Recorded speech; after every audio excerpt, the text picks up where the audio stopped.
நம்ம அவங்கள மாதிரி ஆகணும் இவங்கள மாதிரி ஆகணும் அப்படின்லாம் ஆசைப்படாதீங்க. அதுக்கு தான் அவங்களே இருக்கிறாங்களே. நீங்களாவே வாங்க. ஒரு விஷயம் சொல்லணும் என்னன்னா, எனக்கு ரொம்ப பிடிச்ச ஒரு line, with your success bury them with your smile. Rowdy ஒரு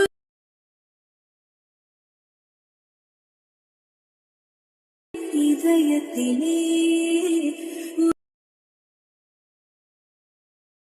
hello guys, welcome to our channel. இன்றைக்கி நம்மளோட சேனலில் ஒரு சூப்பரான சாமியான ஒரு லவ் சாங் வீடியோ எடிட்டிங் வந்து உங்கள் ஃபோட்டோ வச்சு எப்படி மேக் பண்ணுறது அப்படிங்கிற வீடியோவை பற்றி தான் பார்க்க போகிறோம். அதுக்கு முன்னாடி பார்த்தீங்க அப்படின்னா, இப்போ தான் நீங்கள் நம்ம சேனலுக்கு புதுசாக வரீங்க அப்படின்னா மறக்காமல் நம்மளோட சேனலை வந்து சப்ஸ்கிரைப் பண்ணி வச்சுக்கோங்க. அது மட்டும் இல்லாமல் கூட இருக்க பெல்லைக்கன் டச் பண்ணி ஆளில் போட்டிங்க அப்படின்னா நான் போடுற வீடியோஸ் எல்லாமே வந்து உங்களுக்கு ரெகுலராக நோட்டிஃபிகேஷனில் வந்துடும். ஒரு சின்ன இன்ஸ்ட்ரக்ஷன், வீடியோ வந்து தயவு செஞ்சு ஸ்கிப் பண்ணாமல் பாருங்கள். ஸ்கிப் பண்ணாமல் பார்த்தீங்க அப்படின்னா உங்களுக்கு கொஞ்சம் யூஸ்ஃபுல்லாக இருக்கும். ஸோ ஸ்கிப் பண்ணாமல் பாருங்கள். இப்போ இந்த வீடியோ மேக் பண்ணுறதுக்கு உங்களுக்கு ரெண்டு ப்ரீசெட் தேவைப்படுது. ரெண்டுமே வந்து பார்த்தீங்க அப்படின்னா டிஸ்கிரிப்ஷனில் கொடுத்துருக்கேன். மறக்காமல் வந்து அதை ரெண்டையுமே வந்து இம்போர்ட் பண்ணி வச்சுக்கோங்க. இப்போ இம்போர்ட் பண்ணிவிட்டு அலைன் மோஷன் ஆப் ஓப்பன் பண்ணிங்க அப்படின்னா உங்களுக்கு ஃபஸ்ட்டு இன்டர்ஃபேஸ் வந்து இதில் இப்படி தான் இருக்கும். இதில் நீங்கள் என்ன பண்ணணும் பார்த்தீங்க அப்படின்னா, ப்ராஜெக்ட்டில் கிளிக் பண்ணி உள்ளே போனீங்க அப்படின்னா நீங்கள் இம்போர்ட் பண்ணி வச்சுருக்க ப்ரீசெட் எல்லாமே வந்து உங்களுக்கு ஷோ ஆகும். இதில் என்ன பண்ண போகிறோன்னு பார்த்தீங்க அப்படின்னா, BeatMark ஓப்பன் பண்ணிக்கலாம். ஓப்பன் பண்ணி பார்த்தீங்க அப்படின்னா, என்னடா ஃபோட்டோலாம் ஆட் பண்ணி வச்சுருக்காங்கன்னு நினைக்க வேணாம். ஏன்னா சப்போஸ் இப்போ வந்து நம்ம ஃபோட்டோஸ் வந்து ஒன்றா ஆட் பண்ணுறோம் அப்படின்னா அதுக்கு ஒரு நிமிஷம் வந்து டைம் எக்ஸ்ட்ரா ஆகுது.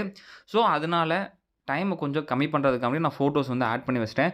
சப்போஸ் உங்களுக்கு ஃபோட்டோ ஆட் பண்ண தெரியல அப்படின்னா, புதுசாக தான் அதாவது இப்போ தான் புதுசாக வந்திருக்கீங்க, அலைன் மோஷன் இப்போ தான் யூஸ் பண்ணிட்டுருக்கீங்க அப்படின்னா என்ன பண்ணணும்னு நான் சொல்லிடுறேன். ப்ளஸ் ஐக்கான் கிளிக் பண்ணிக்கோங்க. மீடியாக்குள்ளே போனீங்க அப்படின்னா ஆளுங்கிறதுக்கு மேலே சின்ன ஒரு ஆரோ மார்க் மாதிரி பார்த்தீங்கன்னா அதை கிளிக் பண்ணிக்கோங்க. கிளிக் பண்ணோடனே நம்ம மொபைலில் இருக்க ஃபோல்டர்ஸ் எல்லாமே வந்து உங்களுக்கு ஷோ ஆகும். இதில் வந்து நீங்கள் எந்த ஃபோல்டரில் ஃபோட்டோஸ் வச்சுருக்கீங்களோ அந்த ஃபோல்டரை கிளிக் பண்ணி உள்ளே போய்க்குங்க. இதில் வந்து நம்ம ஆட் பண்ண வேண்டிய ஃபோட்டோவை வந்து செலக்ட் பண்ணணும். செலக்ட் பண்ணிவிட்டு 3 டாட்டா கிளிக் பண்ணி ஃபில் கம்போசிஷன் ஏரியாவை கொடுத்துட்டு ஃபோட்டோவை நமக்கு ஏற்ற மாதிரி நம்ம நார்மலாக ஒரு ஃபோட்டோ ஜூம் பண்ணுவோம் பார்த்தீங்களா, அதே மாதிரி ஜூம் பண்ணி கரெக்டாக வச்சுக்கோங்க. இதில் எக்ஸ்ட்ரா இருக்க ஃபோட்டோவை அந்த BeatMark போய்ட்டு ஃபோட்டோவை கிளிக் பண்ணிங்க அப்படின்னா உங்களுக்கு 3 கட் ஆப்ஷன் காட்டும். இதில் லாஸ்ட்டாக இருக்குது பார்த்தீங்களா, 3ஆவதாக இருக்க கட் ஆப்ஷன் கிளிக் பண்ணி ஃபோட்டோ வந்து கட் பண்ணி வச்சுக்கோங்க.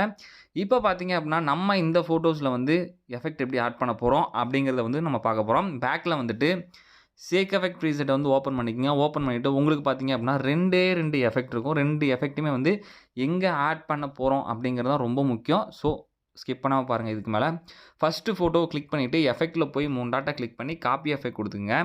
கொடுத்துட்டு பேக்கில் வந்தீங்க அப்படின்னா BeatMarkக்குள்ளே போயிட்டு ஃபஸ்ட்டு ஃபோட்டோவை கிளிக் பண்ணிவிட்டு எஃபெக்ட்டில் போய் 3 டாட்டா கிளிக் பண்ணி பேஸ்ட் எஃபெக்ட் கொடுத்துங்க.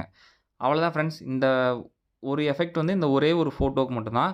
இப்போது பேக்கில் வந்துட்டு மறுபடியும் Shakeeffect Preset வந்து ஓப்பன் பண்ணிக்கோங்க. ஓப்பன் பண்ணிவிட்டு இந்த ஃபோட்டோவை கிளிக் பண்ணிங்க. அதாவது ரெண்டாவது ஃபோட்டோவை கிளிக் பண்ணிவிட்டு எஃபெக்ட்டில் போய் 3 டாட்டா கிளிக் பண்ணி காப்பி எஃபெக்ட் கொடுத்துட்டு ரெண்டாவது எஃபெக்ட்டை வந்து காப்பி பண்ணி வச்சுக்கலாம்.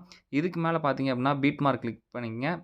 இப்போது வரிசையாக அடுத்து ஒவ்வொரு ஃபோட்டோவுக்குமே வந்து இந்த எஃபெக்ட் வந்து பேஸ்ட் பண்ணிக்கோங்க. ரொம்ப சிம்பிளான எடிட்டிங். லாஸ்ட் வரைக்கும் இந்த அதாவது சேம் இதே எஃபெக்டை லாஸ்ட் வரைக்கும் எல்லா ஃபோட்டோலையுமே வந்து பேஸ்ட் பண்ணி வச்சுக்கோங்க. ஓகே, இப்போ பார்த்தோம் அப்படின்னா நம்ம லாஸ்ட் வரைக்குமே வந்து பேஸ்ட் பண்ணியாச்சு.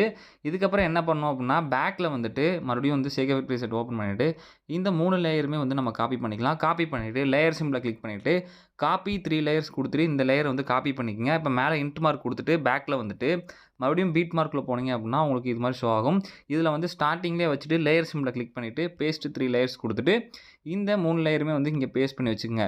இப்போ நீங்கள் என்ன பண்ணணும்னு பார்த்தீங்க அப்படின்னா இந்த 3 லேயருமே வந்து செலக்ட் பண்ணிவிட்டு லாஸ்ட்டு BeatMark போனதுக்கப்புறம் பார்த்தீங்க அப்படின்னா இந்த ட்ராக் பண்ணுற சிம்பிள் இருக்குது. அதாவது ஃபஸ்ட்டாக இருக்குது பார்த்தீங்களா, இதை வந்து கிளிக் பண்ணிங்க அப்படின்னா உங்களுக்கு லாஸ்ட்டு வரைக்குமே வந்து எக்ஸ்டெண்ட் ஆகி வந்துடும். அவ்வளோதான் ஃப்ரெண்ட்ஸ். இதுக்கப்புறம் பார்த்தீங்க அப்படின்னா நீங்கள் என்ன பண்ணணும் அப்படின்னா மேலே இருக்க ஷேர் சிம்பிளை கிளிக் பண்ணிவிட்டு வீடியோவோட ரெசல்யூஷன் என்ன வேணுமோ அதை வந்து செலக்ட் பண்ணிவிட்டு எக்ஸ்போர்ட் கொடுத்தீங்க அப்படின்னா உங்களுக்கான வீடியோ வந்து எக்ஸ்போர்ட் ஆக ஆரம்பிச்சிடும். இதுக்கப்புறம் வந்து நீங்கள் வந்து சேவ் பண்ணி வச்சுக்கலாம். இந்த வீடியோ பிடிச்சிருந்துச்சி அப்படின்னா மறக்காமல் வந்து வீடியோக்கு வந்து ஒரு லைக் போட்டு சப்போர்ட் பண்ணுங்கள். முடிஞ்சளவு வந்து நம்மளோட சேனல் வந்து உங்கள் ஃப்ரெண்ட்ஸுக்கு ஷேர் பண்ணி சப்ஸ்கிரைப் பண்ண சொல்லுங்கள்.